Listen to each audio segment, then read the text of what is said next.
Before we get in the program, Holly, it's time for this week's Joke of the Week. Okay, so what is a farmer's favorite type of music?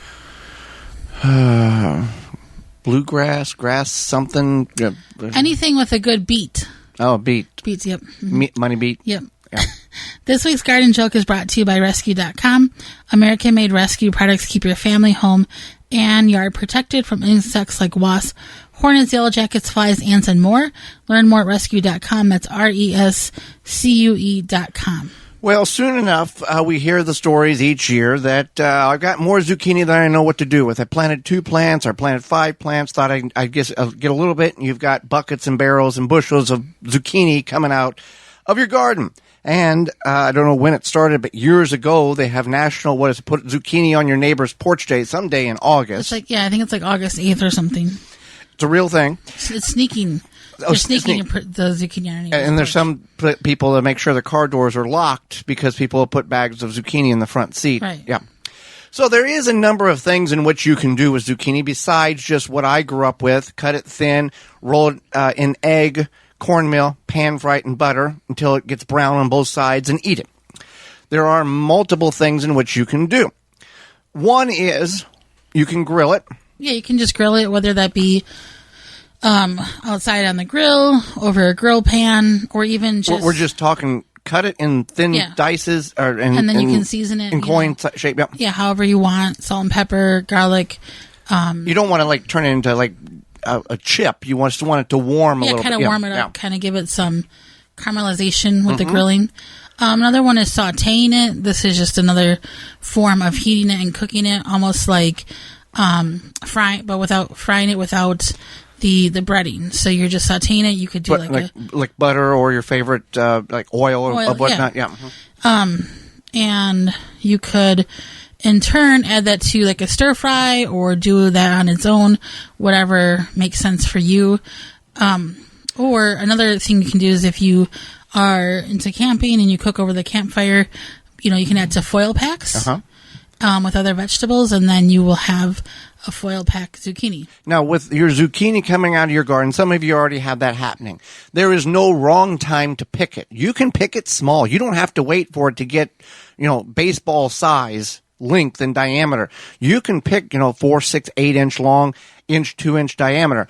The smaller the diameter, the smaller the item is, the smaller the zucchini is, the less seeds are going to be in it, the more tender it's going to be. When you wait to get it that large, I forgot about it, and it turns into a lethal weapon, the seeds are very, very big. It's very woody. It will keep over winter, and you can use it in stir fries on Christmas Eve. But other than that, there's not a whole lot of good to it. No, too big of a zucchini is not good. And you would use that for relish, essentially. Right. Just de-seed it and use it for relish, because otherwise it's too woody for anything else. So zucchini relish is just basically like a pickle relish, but it's made with zucchini, and it's delicious. Yeah. You can, if you want a green, you're not going to get that green relish color unless you add food coloring. Otherwise, it's just going to be kind of zucchini color. Mock apple pie. What this is... Take everything that you normally make an apple pie, minus the apples, add zucchini, peeled zucchini, without the seeds. Nobody will know the difference. Yeah, basically, we learned about this from a lady at a farm stand, and a woman. She was older. She was up in age, and she's been around. She knew a few things. She learned it from the Amish or something? I don't know where she learned from. She also said if you have 2 good crops, you can survive the winter. Yes. Yeah. Which is probably true. So the mock zucchini pie, mock apple pie is... Did we ever try that or no? We have not. We should. Yes. Yeah.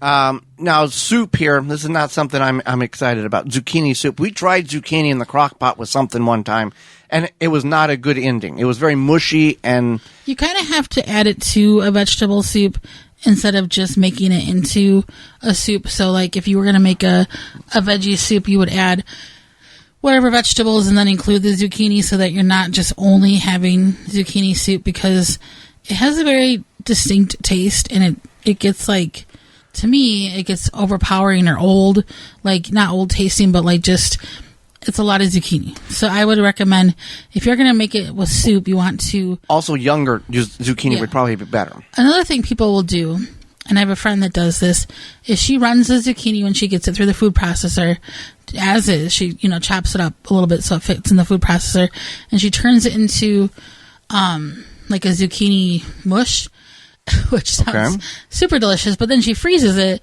and then she uses it for zucchini bread, whatever, throughout the year. And then also she'll add, when she's making soups, she'll add like a cup of that to the soup to kind of thicken up the stock So it's shredded zucchini is what it is. And just in a bag, so she can do 2 cup increments, pull it out, boom, use it for that, and it's already done, ready to go. Oh. And she has a few kids, so it helps kind of stretch soup and stuff like that to add some more vegetables to it and fiber and all that good stuff. Well, you can use soup, you can do stew. Now, the primary difference between soup and stew lies in the liquid content and consistency. Right. Stew is not as liquid. Right. Yeah. And you can use zucchini for stew and soup. So you could make like a beef stew and add some zucchini.